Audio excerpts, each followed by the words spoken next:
Marcus Rodriguez never imagined that a routine morning drive to his construction job would change everything. The 28-year-old father of two had been working double shifts for months, trying to save enough money to buy his family a better home in a safer neighborhood.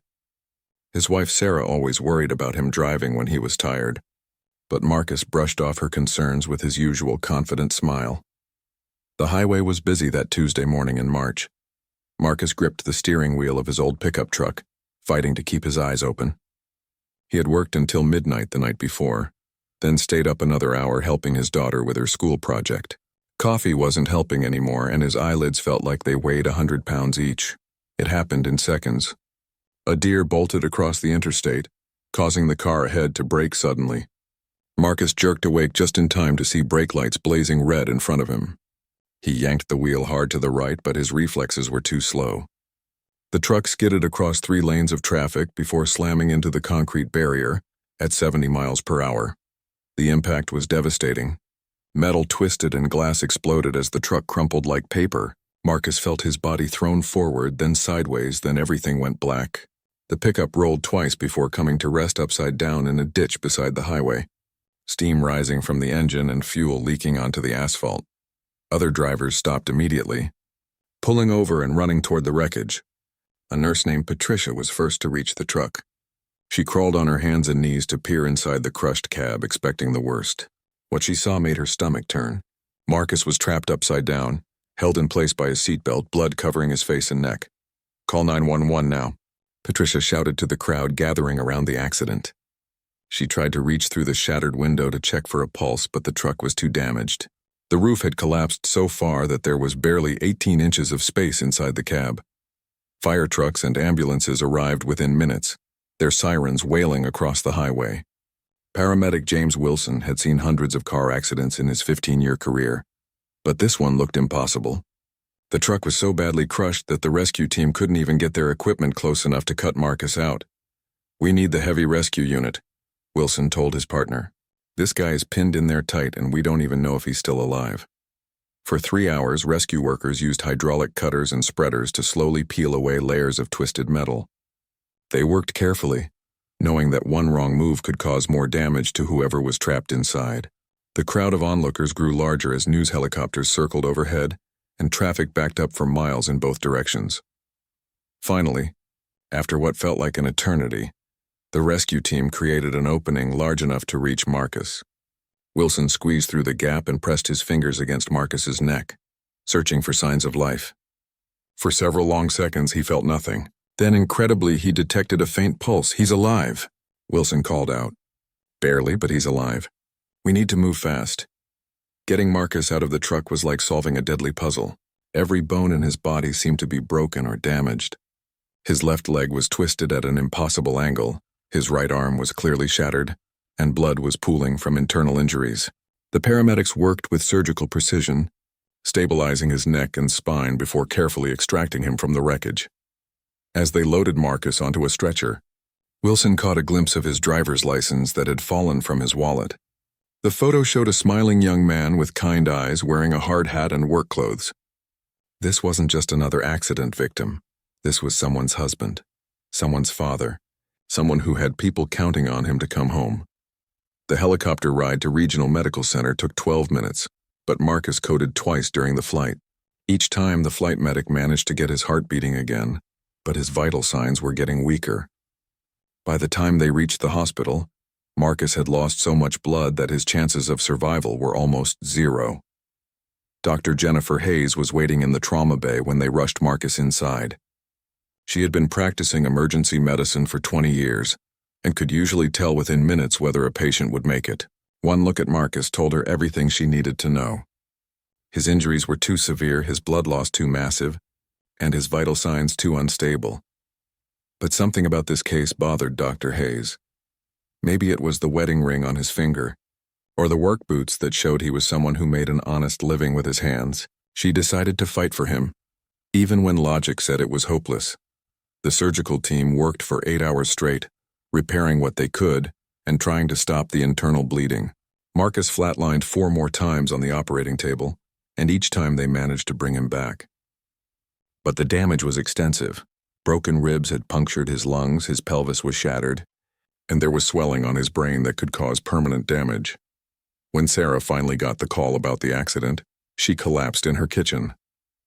Her neighbor had to drive her to the hospital because she was shaking too badly to get behind the wheel. She arrived to find doctors and nurses rushing in and out of the trauma unit, their faces grim and focused. "Mrs. Rodriguez," Dr. Hayes approached her in the waiting room. "Your husband is in critical condition. We've managed to stabilize him for now, but I have to be honest with you. His injuries are very severe. The next 24 hours will be crucial." Sarah nodded, unable to speak. She had been preparing herself for this moment ever since Marcus started working construction, but nothing could have really prepared her for hearing those words. All she could think about was how to tell their children that Daddy might not be coming home. The first week in the intensive care unit was a roller coaster of hope and despair. Marcus drifted in and out of consciousness, his body fighting to heal from injuries that should have killed him instantly. Machines surrounded his bed, monitoring every heartbeat, every breath, every sign that he was still clinging to life. Sarah practically lived at the hospital, sleeping in the uncomfortable chair beside his bed and eating whatever the nurses brought her from the cafeteria. She talked to Marcus constantly. Even when the doctors said he probably couldn't hear her, she told him about their daughter Emma's soccer game and how their son Tyler was being brave and helping with chores around the house. "You have to come back to us," she whispered, holding his bandaged hand. "Emma made you a get-well card with glitter and everything. Tyler keeps asking when Daddy's coming home to help him with his bike." Dr. Hayes checked on Marcus 3 times a day, amazed that he was still alive. His body had been broken in ways that medical textbooks said were incompatible with survival. 3 of his ribs had punctured his left lung. His pelvis was held together with metal plates and screws, and his brain had swollen so badly that they had to drill holes in his skull to relieve the pressure. But Marcus kept fighting. Even unconscious, his body seemed determined to heal. His heart rate would spike whenever Sarah played his favorite country music, and his blood pressure improved when she read him letters from friends and coworkers. The nursing staff started calling him the miracle in room 12. After 10 days, Marcus finally opened his eyes. Sarah was reading him a story that Emma had written for school when she noticed his fingers moving slightly. She looked up to see him staring at her, confusion and pain written across his face. "Marcus, can you hear me?" Sarah's voice shook with emotion. He tried to speak but couldn't make any sound come out. A breathing tube was still helping his damaged lungs, and his throat was raw from weeks of medical procedures. But his eyes were alert and focused, and he squeezed her hand when she asked if he was in pain. Dr. Hayes was cautiously optimistic when she examined him that afternoon. Marcus could move his eyes and respond to simple commands, which meant the brain swelling hadn't caused permanent damage to his cognitive functions. But the road ahead would be long and difficult. "The good news is that your brain is working properly," she explained to both Marcus and Sarah. "The challenging news is that your body has been through tremendous trauma.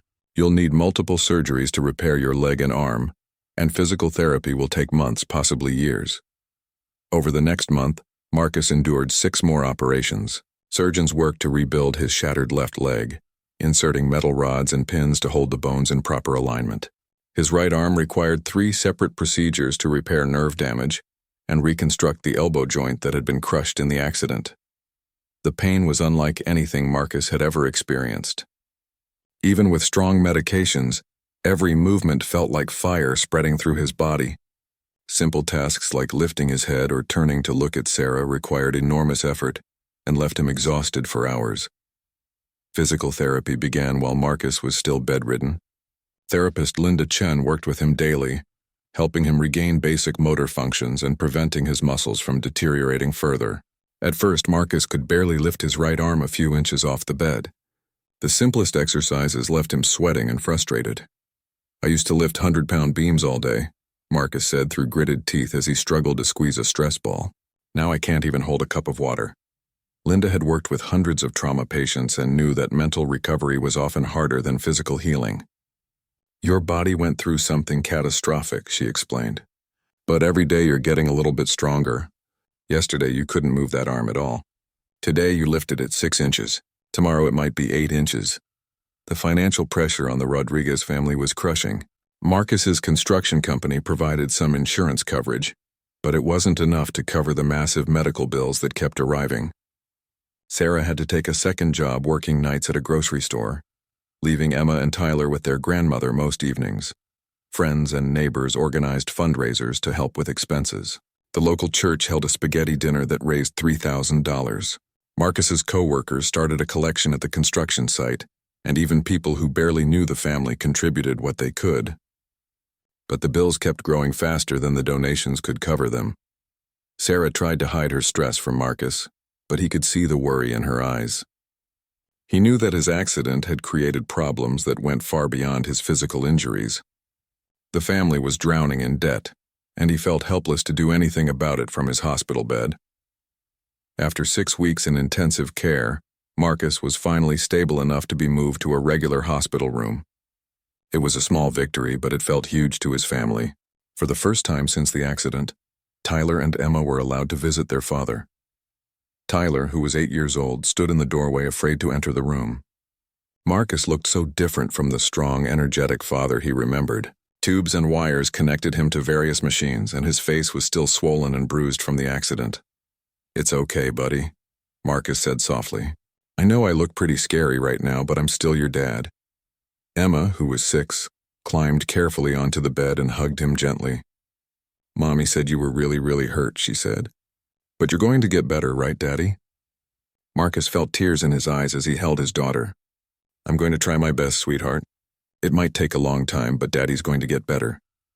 That night, after his family had gone home, Marcus stared at the ceiling and wondered if he was being truthful with his children. The doctors had been honest with him about his prognosis. He might never walk normally again. His left leg would probably always be weak and painful.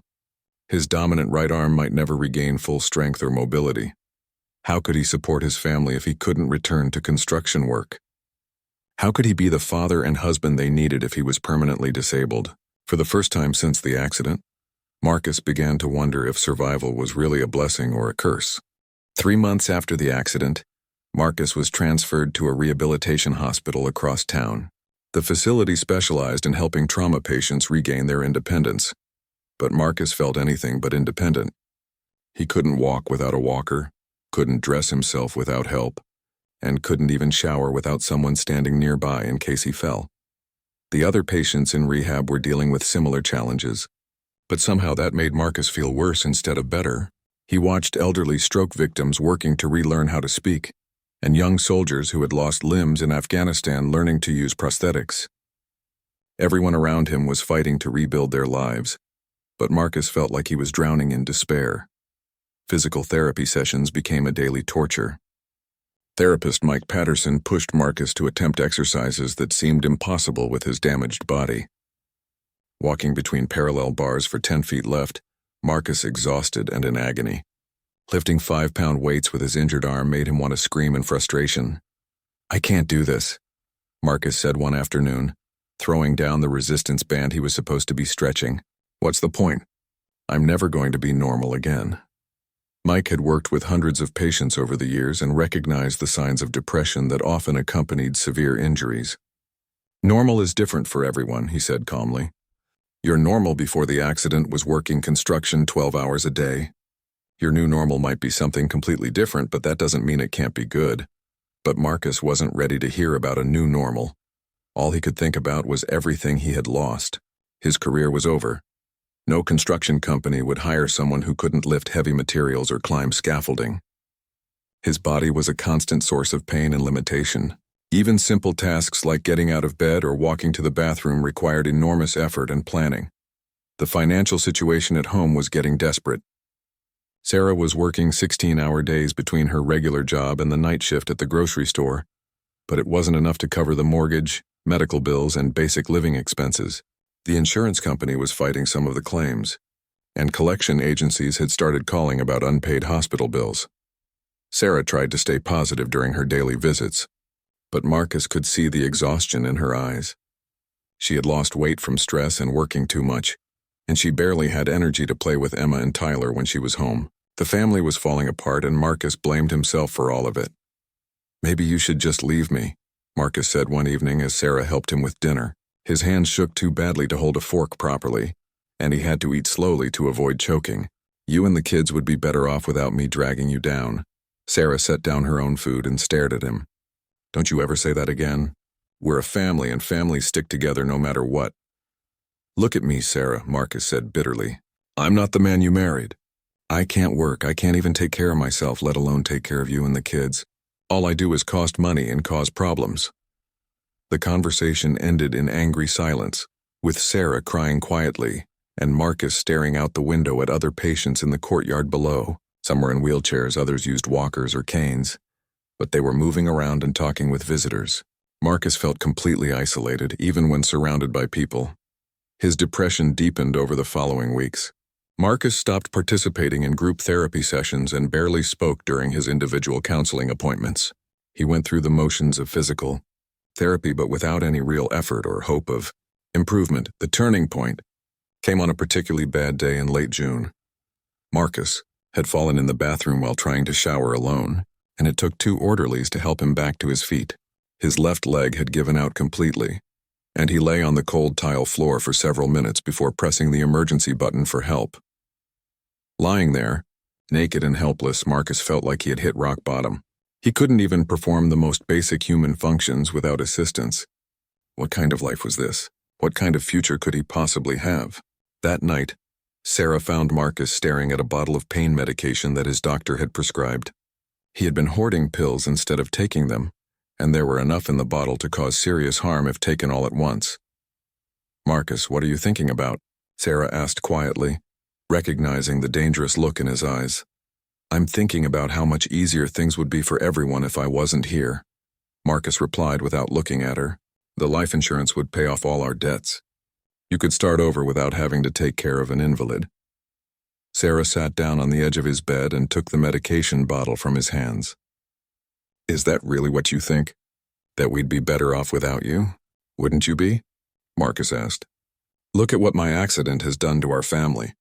Emma barely sees you anymore because you're always working. Tyler is acting out at school because he's confused and scared. We're going to lose the house because we can't pay the bills. All because I was too stupid to pull over when I was tired." Sarah was quiet for a long moment, choosing her words carefully. "You're right that things are really hard right now. Harder than I ever imagined they could be. But you know what would destroy our children? Losing their father. You know what would ruin my life? Living without the man I love, even if that man is different now than he was before." Marcus finally looked at her, seeing the sincerity in her eyes. "But I can't be the husband and father you all need. I can't even walk across a room without falling down. Maybe you can't do all the same things you used to do," Sarah said. "But Emma still lights up when you help her with homework. Tyler still wants to show you every drawing he makes at school. I still need your advice when I'm making decisions about our family. You're still the most important person in our lives, even if you can't see it right now." That conversation marked a turning point for Marcus, though the change wasn't immediate. Over the following days, he began to notice small things that he had been overlooking. The way Emma would curl up next to him to watch cartoons despite all his tubes and bandages. The way Tyler would bring his toy cars to Marcus's bedside and create elaborate stories about adventures they would have together. The way Sarah would fall asleep holding his hand, even after working 18-hour days. Marcus realized that his family wasn't staying with him out of obligation or pity. They genuinely wanted him in their lives, regardless of his limitations. Maybe he couldn't be the same man he was before the accident, but perhaps he could still be the man they needed him to be. For the first time in months, Marcus began to think about the future in terms of possibilities rather than just losses. It would be a long road back to any kind of meaningful life, but maybe with enough determination and support, it was a road worth traveling. It was a sweltering Tuesday morning in July when everything changed for Marcus Rodriguez. He was struggling through his usual physical therapy routine, trying to walk the length of the parallel bars without his legs giving out, when the Rehabilitation Center's receptionist appeared in the doorway with an unusual expression on her face. "Marcus, you have some visitors," she said. "They're not family, but they say they know you." Marcus looked confused. Most of his friends and co-workers had visited during his first month in the hospital, but the visits had tapered off as his recovery dragged on. People had their own lives to live, and Marcus understood that. He wasn't expecting anyone. "Did they give you names?" he asked, lowering himself carefully into his wheelchair. "They said to tell you that some Navy guys wanted to meet the man who refused to quit fighting the receptionist replied with a smile. Marcus had no idea what that meant, but he was curious enough to take a break from therapy. As his wheelchair rolled down the hallway toward the visitors' lounge, he wondered if this was some kind of mistake.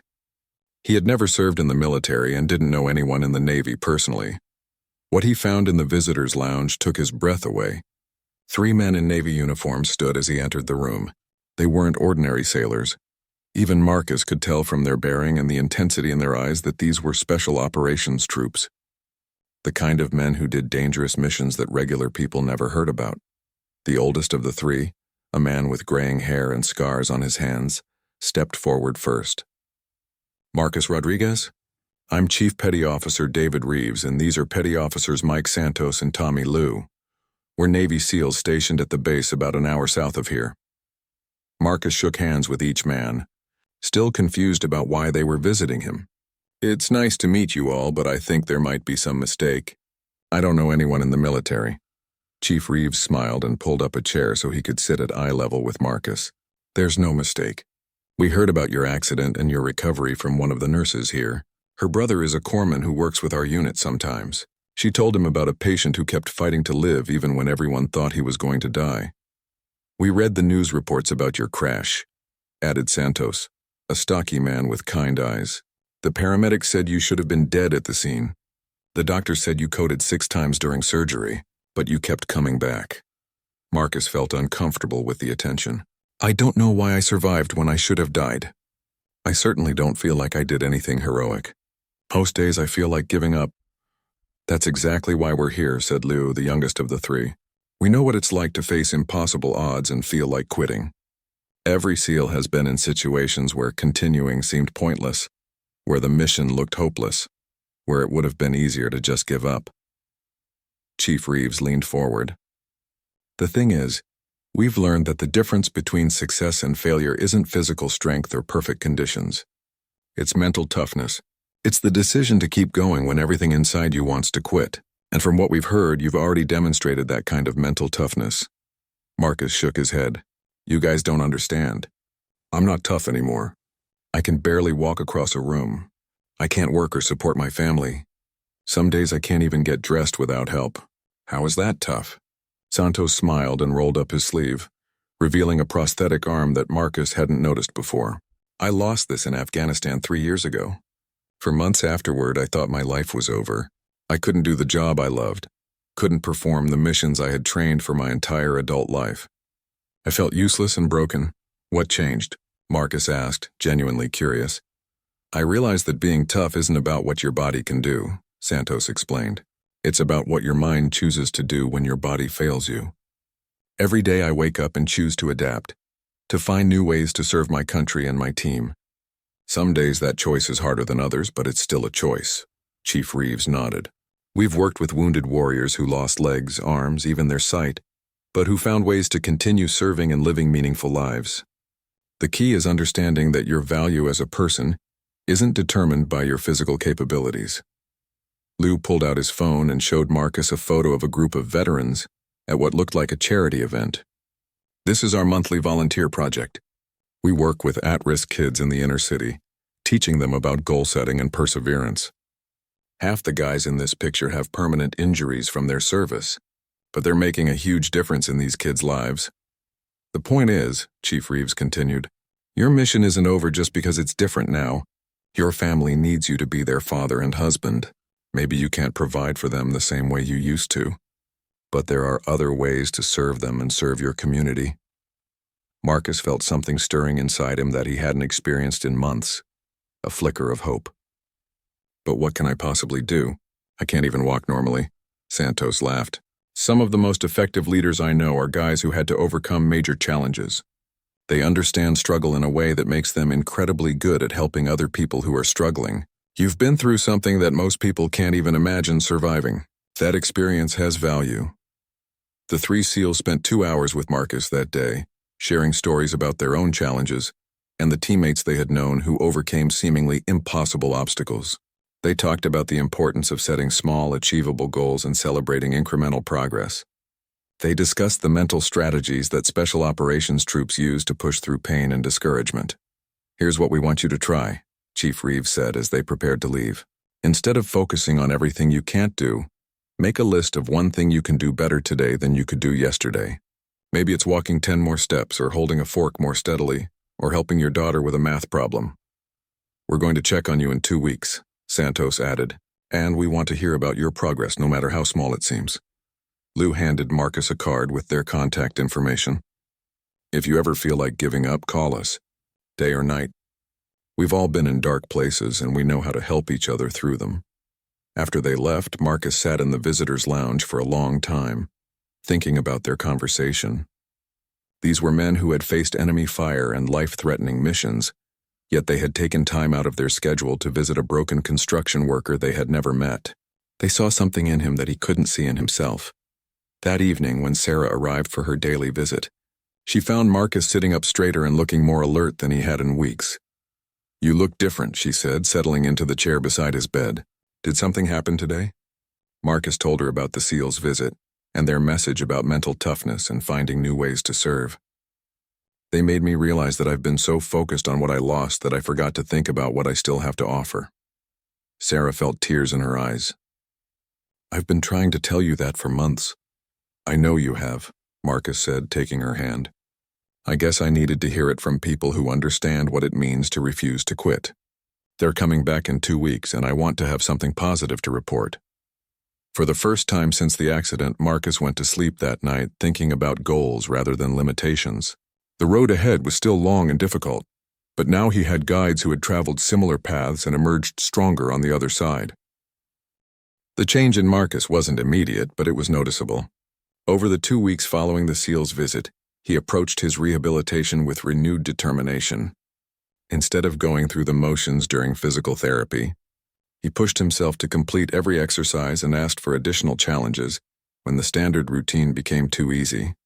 Mike Patterson, his physical therapist, was amazed by the transformation. "Whatever happened to you, keep it up," he told Marcus during a particularly intense session. "You've made more progress in the past 2 weeks than in the previous 2 months combined." Marcus had started keeping a daily journal, writing down one improvement he noticed each day, no matter how small. On Monday, he walked 15 steps without his walker. Tuesday, he managed to button his shirt without assistance. Wednesday, he stood up from his wheelchair without using his arms for support. Each small victory built momentum for the next challenge. When Chief Reeves, Santos, and Lou returned for their promised visit, they found Marcus waiting for them in the visitors' lounge, sitting in a regular chair instead of his wheelchair. "Look at you," Santos said with genuine admiration. "You're sitting up straighter, your color is better, and you've got something different in your eyes." "I've been thinking about what you said," Marcus replied. "About finding new ways to serve. I'm still working on the physical stuff, but I've also been talking to other patients here. There's a guy named Robert who lost his leg in a motorcycle accident, and he was as depressed as I was. I've been sharing some of the things you told me about mental toughness." Chief Reeves nodded approvingly. "How's that working out?" "Robert started trying harder in therapy after we talked. His wife told me yesterday that he's been more positive at home too. It felt good to help someone else instead of just feeling sorry for myself." Liu smiled. "That's what we're talking about. You're discovering that your experience has value, that you can use what you've learned to help other people going through similar struggles." Over the next hour, the SEALs shared more stories about veterans who had found purpose after devastating injuries. They talked about a former Marine who became a counselor for wounded warriors, and a Navy corpsman who lost both legs but now teaches survival skills to rescue workers. "The key," explained Chief Reeves, "is understanding that your mission evolves but never ends. Right now, your mission is getting strong enough to go home to your family, but after that, you might discover missions you never imagined before your accident." Santos pulled out his tablet and showed Marcus videos of adaptive sports programs for disabled veterans. "This is a guy who lost his arm and both legs in Iraq.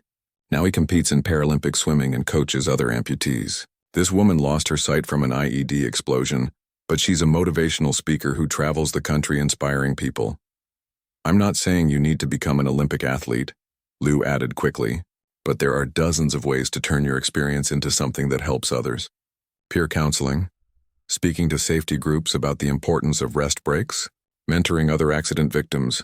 The possibilities are endless." Marcus felt excitement building inside him for the first time in months. The hospital social worker mentioned something about a support group for trauma patients. Maybe I could get involved with that. Perfect starting point, Chief Reeves agreed. And we know people at the VA hospital who run programs for combat veterans dealing with traumatic injuries. The challenges aren't identical, but the mental and emotional aspects are very similar. That conversation planted seeds that began growing immediately. Marcus asked the Rehabilitation Center's social worker about opportunities to help other patients. Within a week, he was participating in group counseling sessions not just as a patient, but as someone who could offer encouragement to newly admitted trauma victims. His first real success came with a young woman named Jennifer, who had been paralyzed in a diving accident. She was 19 years old and completely convinced that her life was over. When Marcus wheeled into her room for an unofficial visit, she was staring at the ceiling with the same hopeless expression he had worn for months. "I heard you're not eating," Marcus said, without preamble. "That's not going to help anything." Jennifer looked at him with irritation. "What do you care? You don't know what I'm going through." Marcus repositioned his wheelchair and sat down beside her bed. "You're right. I don't know exactly what you're going through, but I know what it feels like to think your life is over because your body doesn't work the way it used to." He told her about his accident, his months of depression, and his thoughts of suicide. He described the SEAL's visit and how it changed his perspective on what it meant to be valuable and productive. "I'm not going to lie to you and say everything will go back to normal," Marcus continued. "But normal is overrated anyway. Some of the most amazing people I've met since my accident are people who had to rebuild their lives from scratch." Jennifer was quiet for a long time after he finished talking. Finally, she asked, "Do you really think someone like me could ever be happy again?" "I think someone like you could be happier than you ever imagined," Marcus replied. "But it starts with deciding that you want to find out what's possible." That conversation was the beginning of Jennifer's recovery and the beginning of Marcus's new sense of purpose.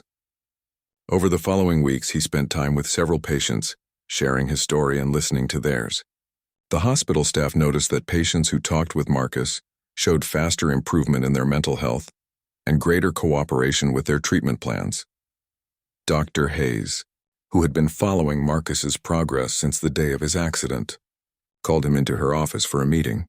"I have to tell you, Marcus, your transformation has been remarkable," she said. "Not just physically, though that's been impressive too. But the way you've started helping other patients, it's having a real impact on the entire unit." Marcus felt proud but also humbled. "It's helped me as much as it's helped them, maybe more." "I want to talk to you about something," Dr. Hayes continued. "We're starting a new program here for trauma patients, a peer support initiative where people who have been through similar experiences provide guidance and encouragement to newer patients. Would you be interested in training to become part of that program?" The opportunity was exactly what Marcus had been hoping for, even though he hadn't realized it until that moment. "You mean I could do this officially? Like as a job?" "It would start as volunteer work while you complete your own rehabilitation," Dr. Hayes explained. "But if you show aptitude for it, and based on what I've seen, you definitely do, there could be opportunities for paid positions in peer counseling or patient advocacy." Marcus felt tears in his eyes as he realized what this meant. For months, he had believed that his working life was over, that he had nothing valuable to contribute to society. Now he was being offered the chance to build a career around helping people in the darkest moments of their lives. "When do I start?" he asked. That evening, Marcus called Chief Reeves to share the news about the peer support program. The SEAL was thrilled but not surprised. "I knew you had it in you," Reeves said. "You just needed to find your new mission. And helping trauma patients recover. That's a mission worth dedicating your life to." As Marcus hung up the phone, he looked around his hospital room and felt something he hadn't experienced since before the accident. Genuine excitement about the future. His body was still damaged and he would always have limitations. But he had found a way to transform his suffering into service, his pain into purpose. The man who had once thought his life was over was about to begin a completely new chapter. 2 years after the accident that nearly killed him, Marcus Rodriguez stood in front of a room full of trauma patients and their families at Regional Medical Center. He walked with a slight limp and still used a cane when he was tired, but he moved with confidence and purpose that radiated throughout the room. "When I first woke up in this hospital," Marcus began, "I thought my life was over. I was convinced that because I couldn't do the same job or live the same way I had before, I had nothing left to offer the world. I was wrong about that. And if you're thinking the same thing about yourself, you're wrong too. The audience was a mix of recent accident victims, their worried families, and medical staff who had requested Marcus's presentation. In the front row sat Jennifer, the young woman he had first counseled during his own rehabilitation. She was now a sophomore at the local community college, studying to become a social worker, and she used a wheelchair with the same confidence Marcus used his cane. Marcus had become the hospital's first certified peer counselor for trauma patients, a position that had grown into a full-time career. He worked with newly injured patients, their families, and even some of the medical staff who struggled with the emotional weight of treating people with life-altering injuries. The Navy SEALs who visited me during my recovery taught me something important, Marcus continued. They said that mental toughness isn't about never falling down. It's about choosing to get back up every single time you fall. Some of you are going to fall many times during your recovery. That's normal, that's expected, and that's okay. Sarah sat in the back of the room with Emma and Tyler, now 8 and 10 years old, watching their father do work that brought meaning to his life in ways his construction job never had. The financial struggles that had nearly destroyed their family were behind them now. Marcus's job as a peer counselor paid well, and Sarah had been able to reduce her hours to spend more time with the children. But more importantly, their family had grown stronger through the adversity. Emma and Tyler had learned lessons about resilience and compassion that most children their age never experienced. They understood that physical limitations didn't define a person's worth, and they had seen firsthand how their father had transformed tragedy into triumph. After his presentation, Marcus met privately with individual patients and families. His first appointment was with David, a 35-year-old teacher who had been paralyzed in a mountain biking accident 2 weeks earlier. "Everyone keeps telling me to stay positive," David said bitterly, "but they don't understand what this means. I'll never walk again, never play sports with my kids, never be the same person I was before." Marcus nodded. "You're absolutely right. You'll never be the same person you were before. I'm not the same person I was before my accident either. The question is, do you want to discover who you can become now?" "How can you ask that?" David replied. "Look at what I've lost." "I am looking at what you've lost," Marcus said calmly. "But I'm also looking at what you still have. You have a brilliant mind that can still inspire students. You have a heart that can still love your family. You have hands that can still create and build and help others. Your body changed, but your capacity to make a difference in the world is still there." Over the next hour, Marcus shared his own journey from despair to purpose, focusing not on platitudes but on practical strategies for rebuilding a meaningful life. He talked about the importance of setting small, achievable goals and celebrating incremental progress. He discussed adaptive technologies that could help David continue teaching. Most importantly, he listened without judgment as David expressed his fears and anger. "I want you to try something," Marcus said as their session ended. "Tomorrow I want you to identify one thing, just one thing that you can do now that brings you satisfaction. Maybe it's helping another patient with a crossword puzzle, or calling a student who's struggling in class, or reading a story to your kids. Just one thing that reminds you that you still have value to offer." That afternoon, Marcus visited the pediatric ward where he volunteered twice a week. He worked with children who had been injured in accidents or born with disabilities, using games and stories to help them develop coping strategies. The kids loved him because he never talked down to them or pretended their challenges weren't real. "Mr. Marcus," called out 8-year-old Sophia, who had lost her leg in a car accident. "I walked all the way from my room to the playroom with my new prosthetic." Marcus gave her a high five. "That's amazing. How did it feel?" "Weird," Sophia admitted, "but good weird. Like I'm learning to be a new version of myself." Marcus smiled at her insight. "That's exactly what you're doing, and the new version of Sophia is going to be pretty incredible." Later that evening, Marcus attended his monthly dinner with Chief Reeves, Santos, and Liu. The SEALs had become close friends over the past 2 years, and they continued to mentor Marcus as he developed his career in peer counseling. "How many patients are you working with now?" asked Santos. "Officially about 20 at any given time," Marcus replied. "But I get calls from former patients and their families pretty regularly." Word has spread, and I'm starting to get referrals from other hospitals in the region. Liu nodded approvingly. You've built something really special here. Have you thought about expanding the program? Marcus had been thinking about exactly that.